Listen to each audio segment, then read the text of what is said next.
많은 분들이 사실은 이제 은퇴 연옥에 빠집니다. 돈이나 일이나 관계에 있어서 급작스러운 변화와 악화가 되는 그런 상황인데요. 은퇴 후도 하나의 은퇴 나라에 이민을 간다고 보셔야 될 정도로 이제 변화가 있는데요. 우리는 얼마든지 이제 탈출할 수 있습니다.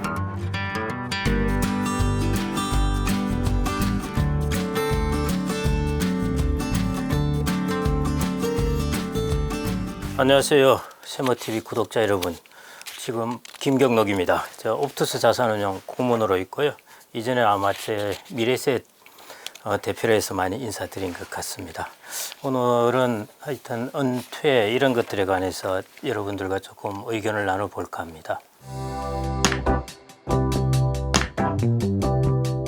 연옥이라는 말을 모르시는 분들이 좀 있으신데요. 단테 신곡에 나옵니다. 그래서 천국과 지옥이 있고 그 중간에 있는 것이 연옥인데요. 지옥은 단테가 그렇게 표현을 했습니다. 희망이 없는 곳이다 이렇게 했고요. 그래서 벗어나지 못하는 것입니다. 제가 은퇴 지옥이란 말을 싫어하는 이유 중에 하나이고요. 우리는 얼마든지 이제 탈출할 수 있습니다. 그런데 우리나라의 지금 베이비부머의 상황은 그렇게 은퇴 천국에 갈 정도는 안 되고요.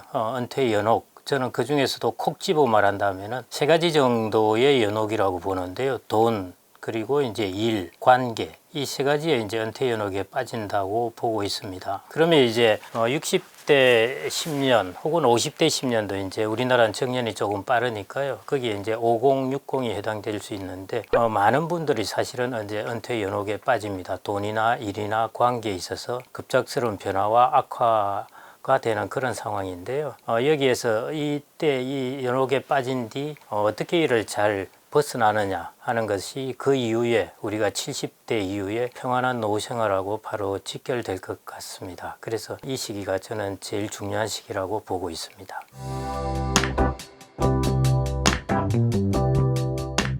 이제 비유를 들어보겠는데요. 다른 나라로 이민을 간다고 그럴 때 이민을 잘 준비해서 그 나라에 가서 적응을 하는 사람과 그 다음에 별다르게 그 나라의 문화나 사회나 그 사람들의 국민성에 대해서 별다른 파악 없이 간 사람하고는 아마 이민을 가서 큰 차이가 날 겁니다. 은퇴도 저는 이제 은퇴 전과 은퇴 후로 본다면은 은퇴 후도 하나의 은퇴 나라에 이민을 간다고 보셔야 될 정도로 이제 변화가 있는데요. 그래서 잘 적응을 한 사람은 마치 우리가 이민을 가기 전에 잘 준비를 하는 사람이고 이제 잘 적응하지 못하는 사람들은 그 준비가 없는 사람이죠. 결국 그 준비를 얼마나 이제 잘 하느냐 하는 것에 달려 있고요. 그래서 제가 이제 이 책을 쓴 이유도 도대체 그럼 뭘 준비해야 하는지 이런 것들에 대한 의문이 많습니다. 너무 우리가 이민을 간다고 하면은 가이드북이라든지 다양한 자료들이 있는데 은퇴 나라에 들어간다 하면은 뭘 준비해야 되는지 통일된 어떤 것들이 잘 없습니다. 그래서 이제 제가 한번 이 책을 써본 것입니다. 이 책을 통해서 조금 잘 준비하실 수 있을 것 같았어요.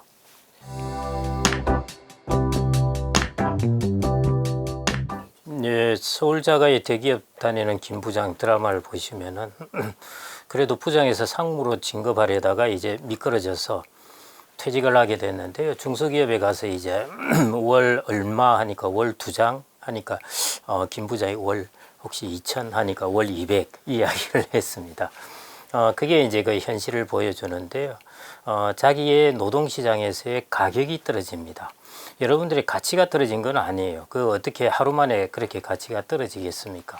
그런데 재취업 시장의 특징 때문에 가격이 떨어지는 것입니다. 그게 일반적으로 일어나는 현상이라고 봐야 되고요. 그러면 여기에 대해서 우리가 이제 어떻게 대응을 해야 할 것인가 하는 것이죠. 가격이 떨어진 이유는 조직이 아니기 때문에 예를 들어 이 사람이 과장, 부장, 뭐 임원 이런 것들이 계속 올라갈 것 같으면은 회사에서 이제 케어를 하고 투자를 합니다. 그런데 이제 60세 이후가 되면 그럴 필요가 없는 것이죠. 그냥 기능이 필요할 따름입니다. 그래서 거기에 맞는 것들을 일단 갖추어야 되고요. 그래서 아시다시피 이제 기술이라든지 자격증 이런 것들을 통해서 들어가게 되는 것입니다. 그런데 또 이제 사회에서 한 30년 동안의 이제 경험들이 있을 텐데요. 이게 자신의 가치입니다. 사실은 이 가치를 가지고 있는데 활용할 데가 없는데 그래서 저는 이제 첫 번째 기술이나 기능 자격증을 통해서 이제 진입할 수 있는 방법을 마련하는 것이고요. 두 번째, 이제 진입을 하게 되면은 자신의 가치가 거기에서 효력을 발휘할 수가 있습니다. 이 사람이 컨설팅도 잘하고 평소에 사회에서의 경험 이런 것들을 통해서 통해서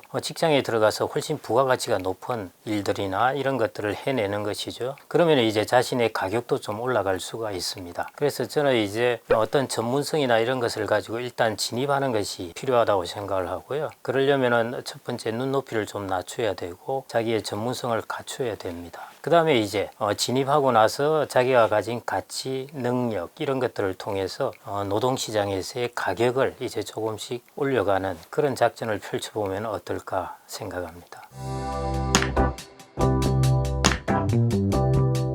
이게 얼마나 되느냐 하는 데이터는 저도 잘 못 봤고요. 다만 제 주변이나 사람들의 이제 경험들을 이야기해서 들어보면은 물론 자격증을 딴다고 해서 혹은 기술을 가진다고 해서 금방 그렇게 취업이 되지는 않습니다. 그런데 상대적으로 문과나 관리직을 나온 사람에 비해서는 그래도 취업이 훨씬 잘 됩니다. 그 분야의 기능이나 기술을 이렇게 회사에서 이제 픽업할 수가 있으니까요. 그래서 그런 면에서는 이제 잘 된다고 볼 수는 있는데 이게 또 자격증만 따면은 금방 되지 그렇지는 않습니다. 그래서 많은 서칭을 해야 되고요. 여러 번 반복해서 저는 이제 제 취업 시장에서 어떤 특징이 있냐면은 자기 자신을 자꾸 신호로 알려보내야 돼요. 내가 가만 앉아 있으면 누군가 나를 알아보겠지 그러지는 않습니다. 그래서 자기가 원서를 넣고 여러 군데 계속 지원을 하는 것도 자기를 알리는 것이고요. 그렇게 이제 계속 그게 반복되고 하는 충분히 자기를 과하게 알려도 됩니다. 그런 이제 좀 행동이 필요하지 않을까 그렇게 싶고요. 그래서 첫 번째 이것은 이제 필요 조건이라는 것입니다. 기술이나 자격증이 그게 있으면 모든 게 다 된다는 것이 아니라 일단 내가 원서를 낼 수 있는 자격은 갖추어진다는 것이고요. 두 번째 방금 말씀드렸듯이 그냥 가만히 있으면 되는 것이 아니라 나를 적극적으로 신호를 보내잖아요. 시그널링이라고 그러는데 적극적으로 신호를 보내야 됩니다. 그렇게 해서 나를 충분히 과하게 알릴 정도로 그렇게 반복해서 알리고 지치지 말고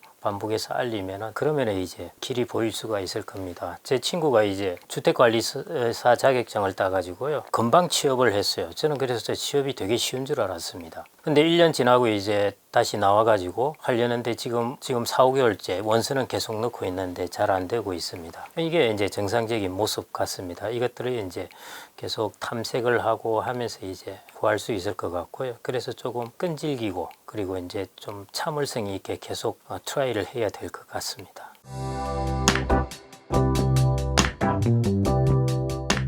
그건 나와 있지는 않은데요. 일단은 저는 뭐 교육에 관해서는 어느 정도 자녀가 독립할 정도로 지원을 하고 투자를 해줘야 된다는 것은 필요하다고 봅니다. 그것은 자녀의 인적 자본을 키우는 것이니까요. 그것은 필요한데 그 다음에 이제 자녀가 교육을 어느 정도 마치고 나서는 그 이후에 투자에 대해서는 뭐 해줘도 됩니다. 예를 들어 자기가 여력이 충분하다면은 자녀에게 미리 돈이나 증여를 해주면은 자녀가 빨리 자립할 수가 있으니까요. 그런데 그것은 충분한 사람들의 이야기고요. 그래서 자녀가 일단 자립할 수 있는 그런 교육적 여건을 갖춰주고 나서는 그 다음부터는 우선순위가 바뀌어야 됩니다. 그 다음에 우선순위는 이제 부모의 노후의 독립입니다. 경제적 독립. 요즘은 이미 이제 자녀들이 결혼 조건에 있어서도 상대방 부모 혹은 자기 부모의 노후의 준비가 얼마나 잘 되어 있느냐 하는 것이 결혼 조건의 하나일 정도로요. 그래서 진정이 이제 길게 보아서 자녀를 지원을 원한다면은 부모의 경제적 독립을 스스로 우선적으로 갖추어 놓는 것, 그게 필요할 것 같습니다. 저는 이제 가끔씩 이런 이야기를 하는데요. 우리나라에서는 특히 이제 엄마들이 그렇고 한데 성인이 되어도 자녀에게서 부모가 독립을 못 합니다. 계속 자녀에게 관심을 갖고 이렇게 하는데요. 그래서 이제 독립을 해야 될 때가 있습니다. 저는 그 기준점을 자녀가 교육을 통해서 어느 정도 자립할 수 있는 능력을 갖추게 해주었으면은 그때부터는 이제 우선순위를 자기 노후의 경제적 독립에 대한 것으로 우선순위를 바꿔야 된다고 봅니다. 그 정도로 이렇게 생각하시면 될 것 같고요. 적정성이라고 보다는 초기에는 교육에 우선순위를 두었다면은 이제 자녀의 교육이 끝났으면은 그때부터는 자기의 경제적 독립에 우선순위를 두는 것으로 바꿔야 한다고 봅니다.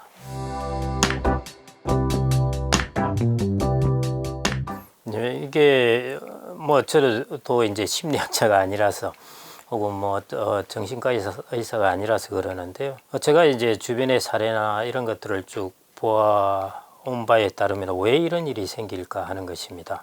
이런 일이 생기는 이유는 구조가 완전히 바뀌기 때문입니다. 예를 들어 내가 규칙적으로 직장에 나가고 직장에서도 이제 은퇴전만 하면은 최고로 높은 직위에 올랐을 때입니다. 그리고 경제적으로도 가장 풍성할 때이고 그다음에 자녀들도 이제 내 주변에 같이 있고 자녀들도 이제 장성하고 이런 상황인데 이제 은퇴 후가 되게 되면은 급작스러운 변화가 오게 됩니다. 그게 말 그대로 이제 내가 가장 높은 정상에 있다가 그것도 천천히 내려오는 것이 아니라 절벽에서 점프하듯이 내려와 버리게 됩니다. 이런 일들이 일어나죠. 그러다 보니까 경제적인 문제가 당연히 따라오게 되죠. 그 다음에 관계 면에서 이제 자녀와 그 다음에 자기의 부부와 그 다음에 자기를 둘러싼 공동체 이런 관계가 급속하게 변하게 됩니다. 그러다 보니까 이제 이런 변화에 이제 적응이 쉽지가 않은 것이죠. 그래서 우울증이 오기도 하고 그런 것들이 뭐 일본에서도 많이 있고 우리나라에서도 역시 많이 있습니다. 그래서 그러면 이제 어떻게 하면 좋을까 하는 것인데요. 구조가 변했기 때문에 변한 구조에 적응하는 것이 제일 중요합니다. 사람들이 일반적으로 심리적으로 본다면은 두 가지 이런 특징을 갖고 있는데요. 첫 번째가 이제 앵커링이라고 그래서 내가 이렇게 딱 기초를 나눠놓은 곳에서 이 기준으로 생각이 쉽고 이걸 벗어나기가 어렵습니다. 우리가 헤비터트라고 그러고 자기의 서식지가 있는데 젊을 때 서식지를 못 벗어나는 겁니다. 이 서식지에서 새로운 서식지의 환경을 맞이하니까 적응을 못하는 것이죠. 그래서 그런 부분에서 이제 변한 서식지를 확실하게 적응을 해야 됩니다. 일단은 가장 높은 직위로 직장에서 다니던 것 이런 것들이 이제 사라지게 되는 것이고요. 그리고 많은 것들이 직장에서 제공해 주던 것들도 사라지게 되고 그 다음에 이제 가정으로 돌아오게 되니까 아내와 나 둘이만 가정에 남아있게 되고 자녀들은 출가를 해버리고 이런 현상들 그 다음에 주변에 직장 동료들이 그렇게 많다가 이제 그런 동료들이 사라지고 등등의 일들이 이제 일어나게 됩니다. 구조적으로 일어나는 것이죠. 그래서 이 구조에 이제 적응을 해야 됩니다. 제가 은퇴연옥에서 써놓은 파라든지 SOC라든지 이런 것들이 이 구조에 어떻게 적응할까에 관한 이야기입니다. 파라는 것은 예를 들어 페르소나 나를 어떻게 새로운 역할에 맞게 빨리 바꿀 수 있을까 하는 것이고요. 그 다음에 일에 있어서 내가 은퇴 후에는 어떤 일을 해야 될까 그게 A, RT이고요. R 같은 경우 이제 관계에 관한 것입니다. 그 다음에 SOC는 사회간접자본은 아니고요. SOC는 한마디로 어떻게 내가 노후에 계속 진화를 이루어가게 하려면은 계속 진보를 할 수 있게 퇴보를 하지 않고 그렇게 하려면은 무엇을 갖추어야 할까인 것입니다. 그래서 제가 이제 이 부분에 써놓은 이야기들인데요. 그런 구조적인 변화에 적응하려면은 이 책에 나와 있는 파라든지 SOC 이런 것들 SOC라는 것은 이제 실렉션 이제 목표를 줄여야 돼요. 내 자원이 줄어들었기 때문에요. 이전에 젊을 때는 많은 선택 가능성이 있는 것 중에 하나를 선택해야 되지만은 이제는 선택 가능성이 확 줄어듭니다. 그래서 목표를 줄여야 되고요. 그래서 선택을 해야 돼요. 선택을 줄여서 해야 되고요. 그 다음에 이제 O라는 것이 옵티마이제이션에서 최적화인데 이제 나의 자원의 가용 범위가 줄어들고 선택 범위가 줄어듭니다. 그 줄어든 선택 범위에서 내가 어떻게 하면 가장 최고의 효과를 나타낼 수 있을까? 내 능력이 줄어들었는데 집중력도 떨어지고 그 다음에 힘도 떨어지고 했음에도 불구하고 내가 그 목표를 달성하려면 어떻게 해야 될까 하는 것이 최적화이고요. 그 다음에 C의 컴펜세이션은 이제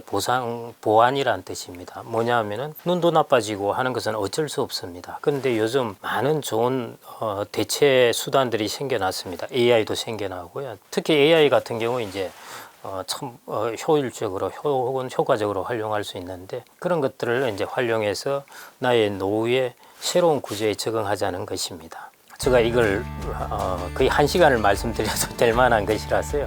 간단하게 말씀을 드렸고 아마 책을 통해서 그런 부분을 좀 보시면 될 것 같습니다.